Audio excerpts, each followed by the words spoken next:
하나님이 놀라우신 축복의 비밀하신 말씀은 빌립보서 제2장 12절의 말씀입니다. 하나님이 놀랍고 축복되고 비밀하신 생명의 말씀은 빌립보서 제2장 12절 항상 복종하여 두렵고 떨림으로 너희의 구원을 이루라. 아멘. 영생을 취하라 라는 주제로 네 번째 시간이죠. 네 번째 시간, 오늘 말씀의 제목은 오직 하나님만 두려워하라. 하나님만 두려워하라. 몸은 죽여도 영혼을 죽이지 못하는 자들을 두려워하지 말고 몸과 영혼을 능히 지옥불에 멸하시는 하나님만 두려워해야 된다라는 그런 말씀이 됩니다. 많은 사람들은 두려워하는 것이 많죠. 정작 오직 하나님만 두려워해야 되는데 정작 하나님은 두려워하지 않고 겁이 없고 하나님 앞에 악을 행하며 하나님을 두려워함이 없습니다. 하나님만 두려워해야 된다. 오직 하나님만 두려워하라. 그래서 우리가 기도 제목이 오직 주님만 나의 왕이요 나의 주요 나의 아버지 하나님이신 전능하신 성삼일체 하나님만 두려워하게 없어서 하는 기도가 필요합니다. 그런 기도가 간절히 필요하죠. 우리가 구원을 받았다는 것은 약속을 받은 겁니다. 그러므로 이제 이 구원의 약속을 받은 우리는 이 믿음을 끝까지 지켜서 구원을 이루어 나가야 됩니다. 구원을 이루어 나가야 되고 마지막 영원한 생명, 천국에서 하나님과 영원토록 복락을 누리면서 사는 영원한 천국, 영생을 얻기까지 끝까지 믿음을 지키고 구원을 이루어 나가야 된다는 거죠. 중간에 마귀와 귀신과 어둠의 세력들은 환경과 여러 가지 방법을 총동원해서 믿음을 빼앗으려고 온갖 방법을 다 동원합니다. 거기에 미혹되지 말고 단호하게 믿음의 선한 싸움을 싸워서 영생을 취해야 되죠. 그러기 위해서 승리하는 삶이 되어야 되고 믿음의 방패, 성령의 검, 하나님의 말씀의 검을 가지고 구원의 투구를 쓰고 의의 흉배를 붙이고 진리의 허리띠를 띠고 복음에 예비한 신을 신고 담대히 영적 전쟁에서 승리하는 우리 모두가 되어야 될 것입니다. 그 성경 말씀에는 영생을 취하려면 항상 복종하여 두렵고 떨림으로 너희 구원을 이루라는 겁니다. 이게 바로 하나님의 진리 말씀이죠. 항상 복종하라. 순종, 마음에서 우러나와서 그렇게 순종이 되면 좋은데 순종이 잘 안 되죠. 그래서 복종을 해야 됩니다. 순종이 안 되면 복종하라. 내가 나를 쳐서 복종해야 됩니다. 하나님의 말씀에. 복종을 하려면 두려워야 되죠. 그 두렵고 떨림으로. 두렵고 떨리는 것은 경외라고 합니다. 경외. 하나님만 경외해야 됩니다. 하나님만. 하나님 외에 다른 걸 두려워해서 다른 걸 떨면 안 된다는 거죠. 오직 하나님만 두렵고 떨림으로 경외함으로 구원을 이루어 나가야 된다. 많은 사람이 범죄를 저지르는 것은 보는 사람이 없어서 그렇습니다. 혼자 있을 때 많은 범죄를 짓죠. 거짓말을 살살하고 온갖 거짓과 주작과 사기로 온갖 죄를 짓습니다. 그건 혼자 있을 때 아무도 보는 사람이 없기 때문에. 그런데 하나님이 보고 계시다라는 거죠. 하나님의 살아계심을 믿고 살아계신 하나님께서 지금도 다 보고 계시고 머리털 하나도 세신 바 되셨다는 그걸 믿는 믿음을 가진 하나님의 자녀라면 하나님 앞에서 코람되어 하나님 앞에서 내가 어떻게 해야 될 것인가를 항상 생각해야 된다는 거죠.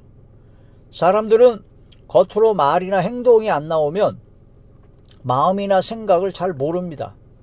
그래서 마음과 생각이 온갖 죄악세, 온갖 흉악한 것을 다 생각하고 그런 마음을 갖고 더러고 추악한 부패된 마음을 갖고 있어도 겉으로만 말이라든가 행동만 좀 번지르하게 하게 되면은 사람들이 하나도 모르죠. 그런데 하나님은요, 우리를 창조하신 하나님이십니다.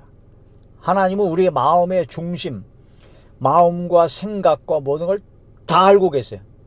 그래서 우리가 마음 먹는 거, 어떤 생각을 갖고 있는 걸 다 알고 계시기 때문에 우리의 마음과 생각부터 악한 것, 그런 거를 다 버리고 나의 마음과 생각과 나의 말과 행동과 나의 모든 삶을 처음부터 끝까지 다 알고 계시는 하나님만 두려워하고 두렵고 떨림으로 경외함으로 우리가 항상 복종해야 된다. 그래함으로 말미암아 구원을 이루어 나가야 된다. 믿음을 끝까지 지켜서 믿음을 지켜야 됩니다. 하나님께서 아무 공로 없이 거저 주신 은혜, 믿어지는 믿음을 주셨는데 그 믿음을 뺏기면 안 된다라는 거죠. 그 믿음을 뺏기지 마시고 믿음을 끝까지 지켜서 구원을 이루어 나가야 됩니다. 항상 복종하여 두렵고 떨림으로 너희 구원을 이루라. 구원을 이루라. 주여 주여 하는 자마다 천국에 들어갈 것이 아니요 하늘에 계신 하나님 아버지의 뜻대로 행하는 자라야 들어가리라. 내가 주의 이름으로 귀신을 쫓아내고 권능을 행하고 내가 주의 이름으로 선지자 노릇하고 온갖 것을 다했다 할지라도 하나님의 뜻을 행하지 않으면 못 들어갑니다. 난 널 모른다 하고 예수님께서 아예 버리신다는 말씀이 맞죠. 열처녀 비유에서도 역시 슬기로운 5처녀는 기름을 준비해서 항상 빛을 밝혔어요. 등불을 밝혔죠.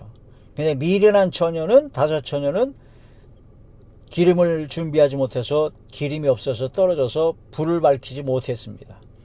빛을 밝히는 빛이 열매를 맺지 못하면 못 들어갑니다.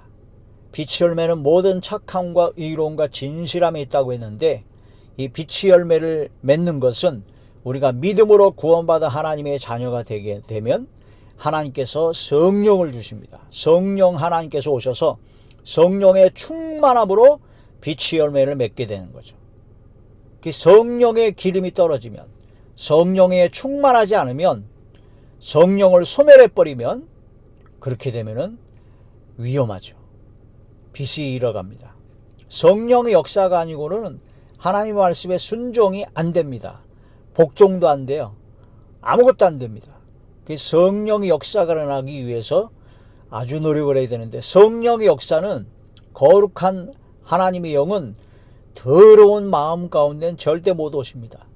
그래서 성령이 임하려면, 성령이 임재가 되려면 회개하지 않으면, 깨끗해지지 않으면 절대로 임하지 않기 때문에 하나님의 말씀을 보고 나의 죄를 깨달아 통회하며 자복하며 회개하는 것이 가장 중요합니다. 우리가 우리 죄를 자백하면, 스스로 고백하면 주님은 미쁘시고 의로우사 우리 모든 죄를 사해 주시고 그 모든 불의에서 우리를 깨끗게 하실 것이요 하신 요한일서 1장 9절의 말씀처럼 우리가 스스로 고백을 하고 하나님의 말씀을 통해서 낱낱이 회개해야 됩니다. 그리하여야 성령을 선물로 받습니다.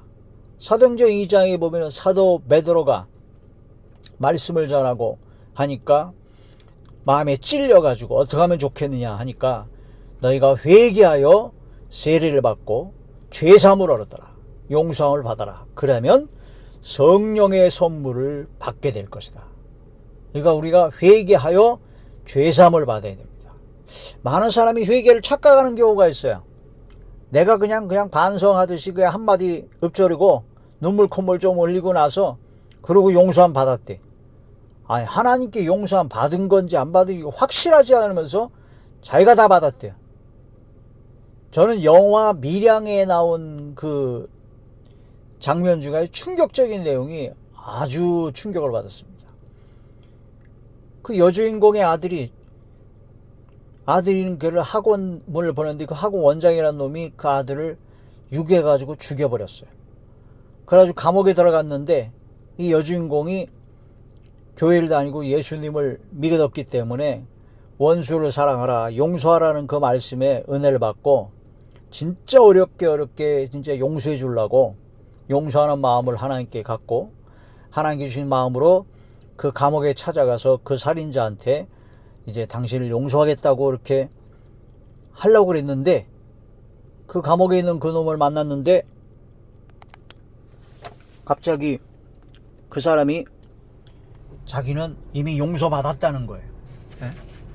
이미 자기는 하나님께 용서받았기 때문에 괜찮다고 그러면서 아주 환하게 웃고 그러다라는 겁니다. 이게 여주인공이 충격을 받은 거죠. 예? 나는 이제 겨우 그 고통에서 겨우 벗어나서 이제 용서하려고 마음먹었는데 저 사람은 지가 지멋대로 하나님께 기도했다가 하나님께서 용서함 받았다 그래가지고 이 여주인공 그 애들 엄마, 지가 죽인 아이의 엄마한테 사과도 안 해요. 용서를 구하지도 않아요. 야, 그 충격으로 여주인공이 아주 그 하나님 앞에 원망하는 그런 내용을 하는데 저도 그 영화 장면을 보고 충격을 받았습니다.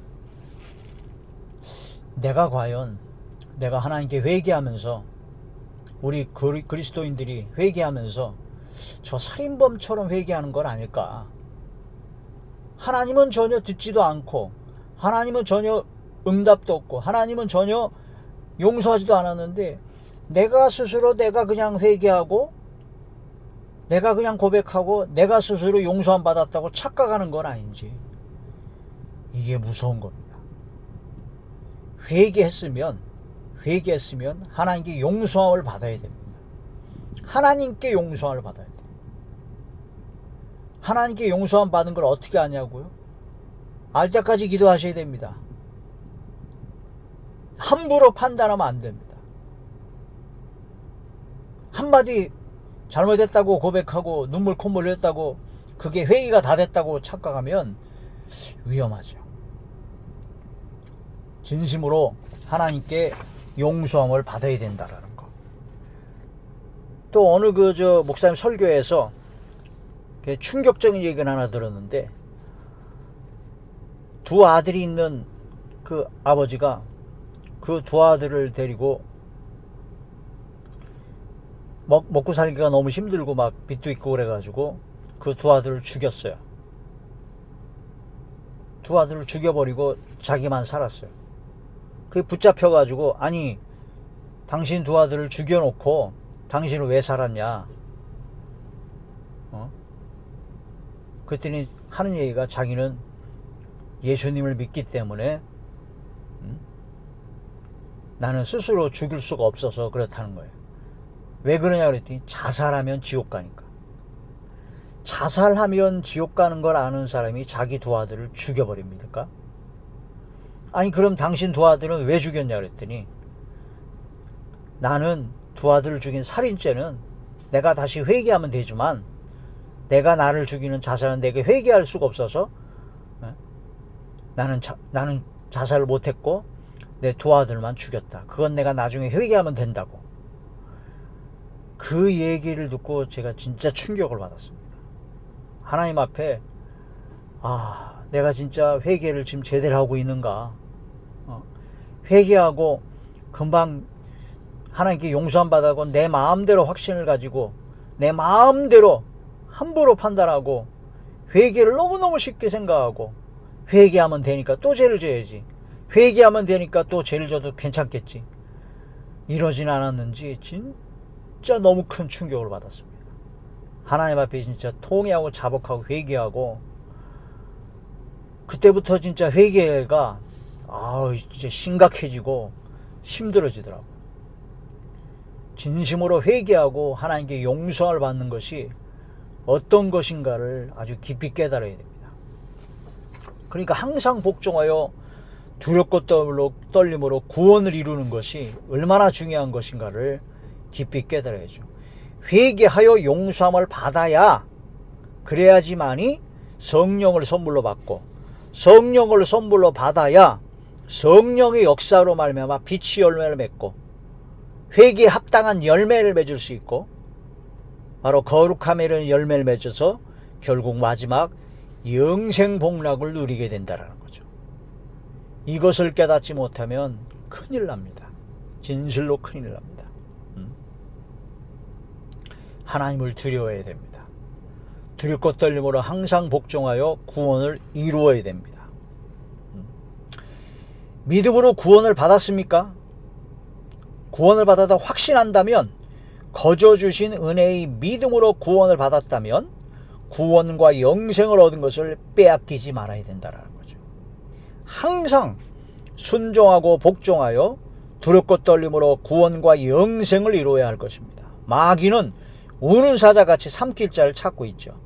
베드로전서 제5장 7절에서 9절의 말씀을 보니까, 베드로전서 제5장 7절에서 9절, 너희 염려를 다 주께 맡기라. 이는 그가 너희를 돌보심이라. 근신하라, 깨어라. 너희 대적 마귀가 우는 사자같이 두루다니며 삼킬 자를 찾나니 너희는 믿음을 굳건하게 하여 그를 대적하라.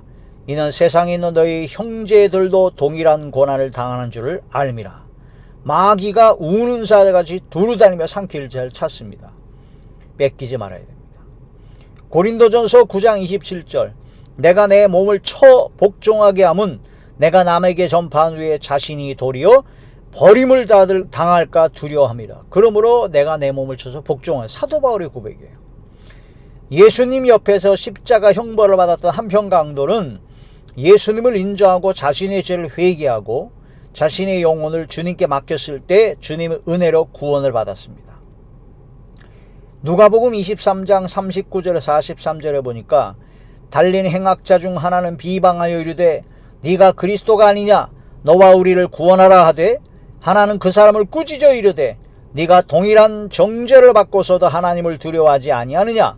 우리는 우리가 행한 일에 상당한 보응을 받는 것이니 이에 당연하거니와 이 사람이 행한 것은 옳지 않은 것이 없느니라 하고, 이르되 예수여 당신이 나라에 임하실 때에 나를 기억하소서 하니, 예수께서 이르시되 내가 진실로 내게 이르노니 오늘 네가 나와 함께 낙원에 있으리라 하시니라. 이 한편 강도처럼 마지막에 겨우 아슬아슬하게 구원받는 그런 경우도 있지만, 우리는 이제 살아갈 날이 오래 아직 있기 때문에 마귀가 우는 사자같이 계속 호시탐탐 노리고 있기 때문에 믿음을 지켜야 된다는 거죠. 구원을 이루어내야 됩니다. 항상 복종하여 거저 주신 은혜로 믿음이 생겨 회개하고 용서함 받아 구원을 받고 예수님이 옆에 강도처럼 죽었다면, 곧바로 죽었다면 상관이 없어요. 그러나 마귀와 귀신과 악의 영들이 가득한 이 세상에서 소금과 빛의 사명을 감당하며 살아야 할 우리들에게 오직 하나님만 두려워하여 거룩함을 온전히 이루어야 된다는 거죠. 거룩함으로 온전히 이루어야 된다는 겁니다. 고린도후서 6장 18절에서 7장 1절의 말씀 보니까, 너희에게 아버지가 되고 너희는 내게 자녀가 되리라. 전능하신 주의 말씀이니라 하셨느니라. 그런즉 사랑하는 자들아, 이 약속을 가진 우리는 하나님을 두려워하는 가운데서 거룩함으로 온전히 이루어 육과 영의 온갖 더러운 것에서 자신을 깨끗하게 하자. 아멘. 하나님이 아버지이신 그 약속을 받은 우리들은 하나님을 두려워하는 가운데서 거룩함을 온전히 이루어서 육과 영의 온갖 더러운 것 자신을 깨끗하게 해야 된다는 거죠. 하나님께서 우리의 아버지가 되시고 우리가 하나님의 자녀가 된다는 확실한 약속을 받았기 때문에 우리들은 강하고 담대하게 악의 영들과 대적하여 믿음을 지키고 구원과 영생을 완전히 이루어야 된다는 것입니다. 또한 두렵고 떨림으로, 즉 오직 하나님만 경외함으로 이 마지막 때에 구원의 방주를 준비해야 되고, 하나님을 경외하는 것은 악을 미워하는 겁니다. 악을 미워할 때 거룩함을 온전히 이루게 될 것이다. 사람을 미워하지 말고 악을 미워하라는 거죠. 히브리서 11장 7절에 보니까, 믿음으로 노아는 아직 보이지 않는 일에 경고하심을 받아 경외함으로 방주를 주며 그 집을 구원하였으니, 잠언 8장 13절에 보니까 여호와를 경외하는 것은 악을 미워하는 것이라. 나는 교만과 거만과 악한 행실과 패역한 입을 미워하느니라. 하나님을 경외하는 것은 악을 미워하는 겁니다. 이제 오직 하나님만 두렵고 떨림으로 공경하는 경외함으로 악을 미워하고 항상 순종 복종하여 믿음을 지켜서 구원과 영생을 완전히 이루는 저와 우리 모두가 되시길 주의 이름으로 축복합니다. 기도합니다.